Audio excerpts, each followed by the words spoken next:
Okay, I'm using the radial arm saw to cut the bevel cuts on a newel post for the staircase I'm working on. And I'm trying to copy the post from the old house we tore down. This is a walnut post, and it's a 4-inch by 2-inch octagon, and then it just tapers up. So it took me a while to figure out how to lay all that out. I had to draw on my high school trigonometry, but as it turned out, it was really just kind of geometry in the end, and it turned out to be quite simple. So here's an end view. So this is the 2x2 square, and the blank, I first made that square blank, tapered blank, on the table saw with a sled, and that was pretty straightforward. But now cutting the bevels to make it an octagon was where all the calculations and trouble came in. So turns out it's really quite simple. So from the center line up to the original faces, that's 1 inch and then 2 inch. So at 45 degrees, you have another face, and of course that has to be 1 inch because you want this to be an octagon. But on the 2-inch one, you'll have another one another inch up. So now the distance from this face to that face is 1 inch up at 45 degrees. So now you have a right triangle, 45-degree triangle. So I needed to go in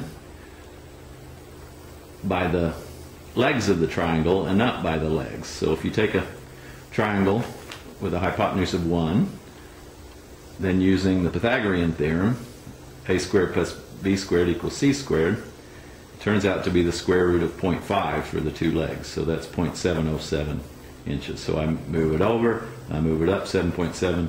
Now these two lines are on a flat plane. So I'll make the cut now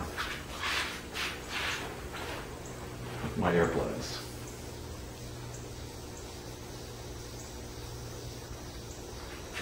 And this is the rough cut, which, like I said, is a 1 turn up.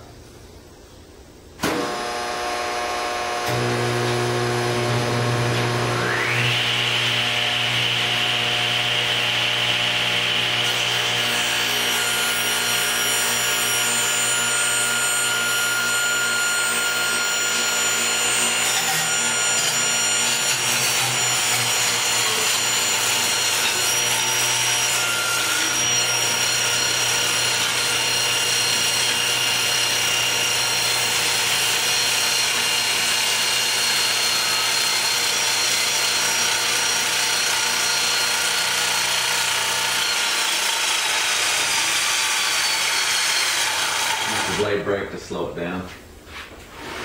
Okay, now I'll cut off this loose piece, drop the blade at 1 turn, and do the finish cut.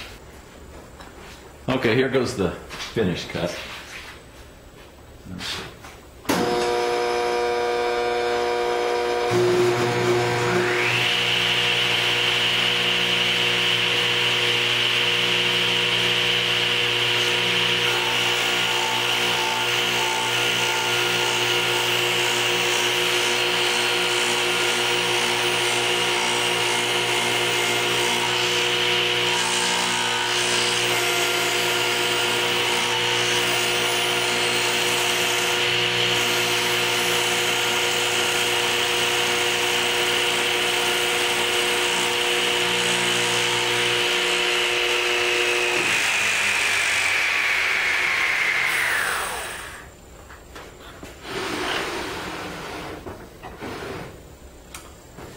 And it looks pretty good.